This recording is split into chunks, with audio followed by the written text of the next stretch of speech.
Hey guys, welcome to this latest episode of the program. The Knicks take care of the Cleveland Cavaliers and sweep them in the conference finals and make their return to the NBA Finals after almost more than 30 years, I believe. Very well deserved by the Knicks. We're talking about that. We're talking about Joe Mazzulla winning the NBA Coach of the Year, and we're also talking Western Conference Finals series with the Spurs first in Game 7 and going back to Oklahoma City to face the Thunder for what I can already see as an electric Game 7. Like I was saying, the New York Knicks blew the Cleveland Cavaliers in Cleveland for Game 4, 130-93 with a pretty much well-rounded performance by all the Knicks players and the coaching staff as well.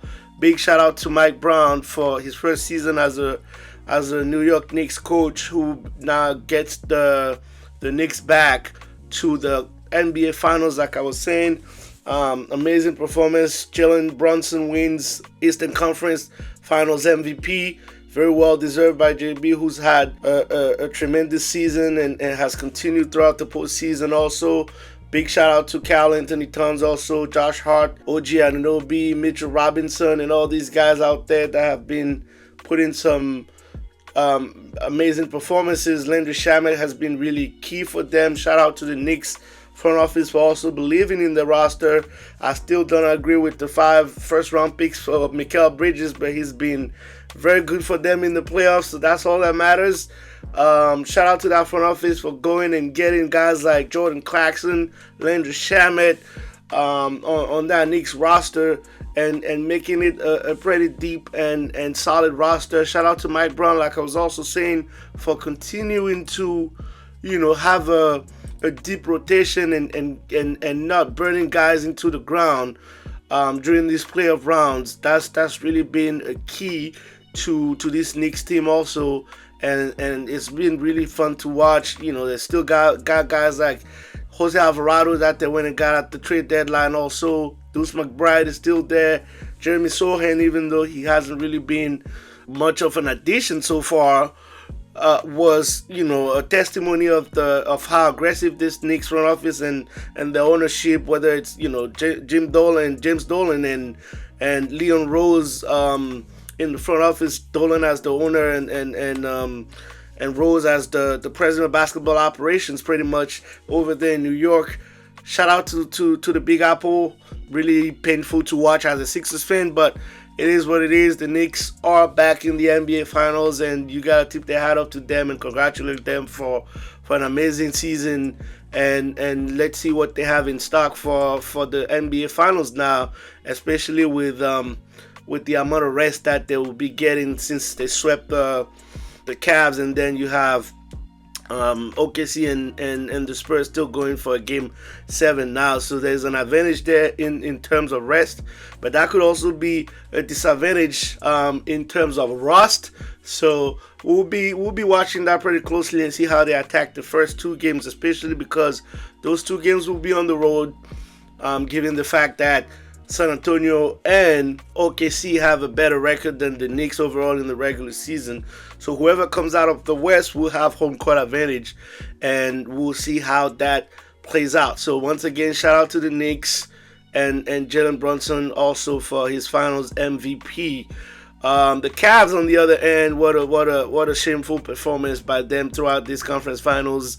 They were never able to find the rhythm back after the game 1 that they should have won and blew a 23 point lead. Never really got back into rhythm. James Harden couldn't really perform and get to the party. Donovan Mitchell and Jared Allen and Evan Mobley also sporadically played pretty well, and sometimes not so well. Spider was definitely up to playing Game 7. Game 4 finished with 31 points, I believe, but unfortunately the rest of his team didn't come to the party. I'm expecting some major changes coming up this offseason on the Knicks, on the Cavs end. James Harden is most likely gonna decline his player option and sign a new contract extension with the Cavs. But you're gonna have to shake up this roster in order to hopefully be competitive in a way much more competitive Eastern Conference next season. If you want to go back to at least the conference finals or even aim for the NBA Finals, so I'm expecting some moves, some transactions out there that might involve big salaries like Jared Allen, Evan Mobley, or possibly Max Strus, guys like that. It will be interesting to watch. It will be interesting to see who they actually go for. We'll talk about that down the road after the season also, and who they should be targeting. But I'm sure they're going to be in the sweepstakes for most of the big names out there. Probably Giannis and maybe a possible LeBron James return also from the Cavs. But Kenny Atkinson has been confirmed already. He will be back. I didn't really think he did a great job during this conference finals. To be honest with you, I believe they haven't really used their size to their advantage and really took advantage of Jalen Brunson being a defensive liability, even though the Knicks do hide him pretty well on defense. But that's a conversation for another day. He's been confirmed, and we'll see what the Cavs do for the off season. NBA Coach of the Year with Joe Mazzulla winning the award, a very well-deserved award. It could have gone to JB Bickerstaff or even Mick Johnson from the Spurs, but I don't have any problem with Coach Mazzulla getting this award, especially with Boston being counted out from the beginning of the season with the injuries and the departure of heavy guys that they had on the roster like Drew Holiday, Kristaps Porzingis, Al Horford, but he still found a way to instill confidence and hard-working plays in his guys, led by Jaylen Brown before Jason Tatum came back from injury also. He wasn't even expected to be back this season, but they still found a way to be second in the East with 50-plus wins, I believe, in the season. Which was definitely not expected. 56 win, a 56-25 record in the regular season, which was definitely not expected from them. He was able to help guys like Peyton Pritchard, Neemias Queta, Jordan Walsh, Hugo Gonzalez transcend and become some very reliable NBA players. And it's really well deserved for Coach Mazzulla, and I cannot dispute that. So shout out again to Coach Mazzulla for winning this award. And now we can go and talk about the Western Conference Finals. Lord, am I happy to have wished that series to be what I wanted for the Western Conference Finals, and it has not disappointed. The Spurs went and got Game 4. After losing Game 3 at home, went and got Game 4 in San Antonio to tie the series 2-2. I want to point out something that I've heard about in these past games, which I believe is very important. Is the presence of Coach Popovich, Greg Popovich, still within the Spurs organization and within this team. We were told by De'Aaron Fox on one of the interviews that Coach Popovich came to the locker room and addressed the team right after Game 3 to kind of boost their morale and tell them what he thinks and what he believes they need to change. So as him being now the president of basketball ops over there in San Antonio, for him to still go out there and be on these guys is a tremendous plus for this team. They're able to be receptive to that, and shout out to Mick Johnson also for allowing obviously his former coach, his former boss, to come into the locker room and deliver a speech to the team. You were able to see the motivation on that Spurs team in Game 4, pretty much blowing this Thunder team 103-82 with a great game by Victor Wembanyama, again 33 points, and holding Gilgeous-Alexander to 19 points during that game.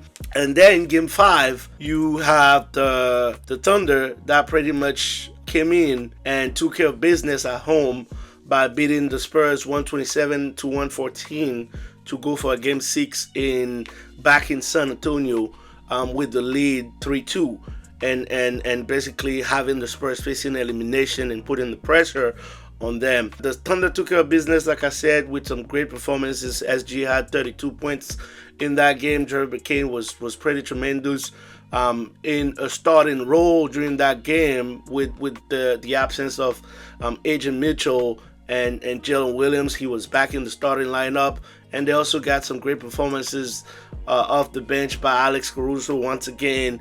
Casey Wallace came in and contributed, and you also had Chet Holmgren, who was pretty aggressive with a double-double during that game and forcing a Game 6 back to San Antonio. And then back to Greg Popovich again. Game 6 now back in San Antonio. We also hear Pop basically calling Dylan Harper. And I want to point out also, even during the ejection that Wemby had during the, I believe it was the previous series, and him waiting for Wemby at the airport and talking to him and continue to mentor him, he calls Dylan Harper before Game 6 and basically, giving him some words of encouragement, but also making him realize that he has to be aggressive. He has to be able to get going if this team wants to achieve what they intended to achieve, which is obviously an NBA championship. And Dylan Harper comes out in this Game 6 and comes up with 18 points, 6 rebounds, and 4 assists, and was a plus 19 during that Game 6. Amazing game by the Spurs. Victor Wembanyama came really aggressive, had 22 points, I believe, in the first quarter, ends the game with 28 points, 18 rebounds, 3 blocks in 28 minutes. And it's funny enough, I still don't think he had a great game because he was still 10 of 21 from the field, 4 of 9 from 3. I know it's a high bar. Usually when you see numbers like that, you would say that the guy had a great game, but I still believe Wemby needs to play a lot more closer to the basket. He was pretty good from the 3-point line today, 4 of 9, but it's really important for him to be closer to the basket, not only to be able to get those offensive rebounds, but also draw some fouls on the Thunder bigs, and also not to settle, because when he's at the perimeter, it's easier for the Thunder to defend. And I believe he's learning that, and I'm glad that he has guys like Harrison Barnes, Mason Plumlee, Kelly Olynyk, Devin Vassell, who is a young vet, a couple of vets, De'Aaron Fox, out there in his ears talking to him, and obviously the pros and the legends of San Antonio, whether it's the Admiral Robinson or Tim Duncan, for instance. Also, I think they need to be able to continue to be in his ears. Wemby had like 15 shots in attempts in Game 5. There's no way in any game that he plays he should be having 15 shot attempts, and he was aggressive in this Game 6 with 21 field goal attempts, and that's the Wemby that you want to see. You want to see him around that 20 to 25 shot attempts at least in a game, and you could see the results that it gave to the Spurs in this Game 6. They came out, they've been pretty much hot from the start in this series, and they came out again today aggressive, led by Wemby. De'Aaron Fox is not having a great series ever since he came back. He probably just had one good game. They're going to need him to be more aggressive and more efficient. They're going to need him to score some points in the Game 7 if they want to win this Game 7. Obviously, they're going to need more from Julian Champagnie also, who is now getting his 3-point shot back. Same with Devin Vassell, who was 4-7 from the 3 today. Dylan Harper is going to have to be aggressive also. Keldon Johnson are coming off the bench. Carter Bryant and the job that he's doing defensively also on SGA when he comes in. They're going to have to learn or play without fouling, because it's we're going to need, first of all, I'm talking to the refs here. We need a fair officiating in this Game 7. This is a chance for both teams to make history. This is where history is made. Please do not take the game away from the players. Let the players play and call the same whistle on both ends of the floor for both teams. It's really crucial, and Commissioner Silver needs to be really stepping into this, because we've seen some egregious calls by the refs, and that needs to not happen in this Game 7, because you're gonna be I don't want the refs to be the major story in this game. Let the players play and let them figure it out over there on the court. So they definitely gonna need that playing without fouling. Wemby is gonna need to be aggressive, like I mentioned. Stephen Carson and Dylan Harper, man. These two young guys, guards that the Spurs have, they play with an extreme confidence. And usually when they're playing well, when both of them are playing well, good things happen to the Spurs.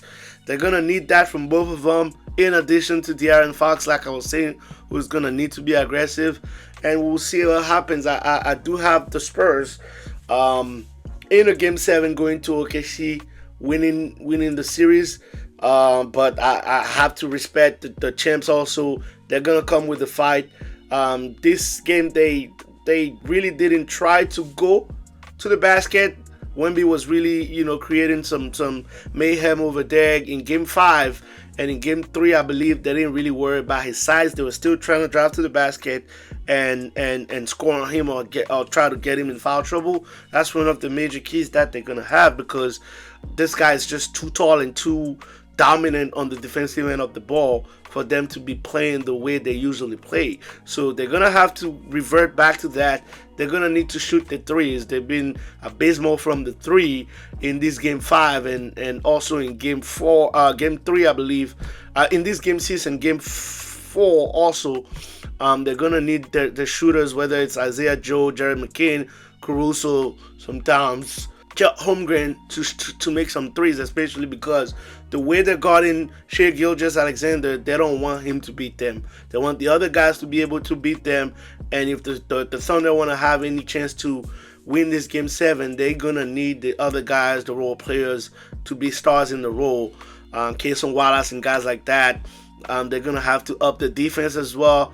And SGA is going to, have to be more aggressive also, hit some shots, and like he's been doing, make some plays on the offensive side of the ball, especially when he's double or when the Spurs bring this wall to them. But this is a game 7, and like I said, anything can happen. I do have the Spurs going to the finals, but anything can happen. You one ankle twist away or an Achilles tear. I don't wish that on anybody, but you one major injury, one big injury away from a star player on either team for the game to go the other way. So game 7 is really exciting. It's a lot of pressure, a lot of adrenaline, but that's what these stars live for. That's what these players live for. This is where you make your name and you make your history. The Spurs were able to have a 22-0 run in the third quarter, I believe, and keeping the Thunder to a 13-point third quarter. That's not going to happen in game 7. I believe it's going to be a closer game, in my opinion. And, it's going to be a dogfight like it's been for these past 6 games. And may the best man win. I have the Spurs winning this, like I said. But don't count the Thunder out. They're the champs for a reason. And guys like Alex Caruso, SGA, and J-Dub, who came back today, wasn't really impactful per se, but still gave them some minutes, about 10 minutes. It's going to be interesting to also see if they get AJ Mitchell back, for instance, what impact that those guys going to have on the game 7. Anybody can go crazy, start shooting threes, and just will their team to victory like that. So that's what I have for today. I'm excited to see what game 7 has in store for us. We'll be here to recap that afterwards. And once again, subscribe to the channel, guys. Like the videos, share your comments, let us know, share within your community, and I'll catch you guys at the next episode. Ciao.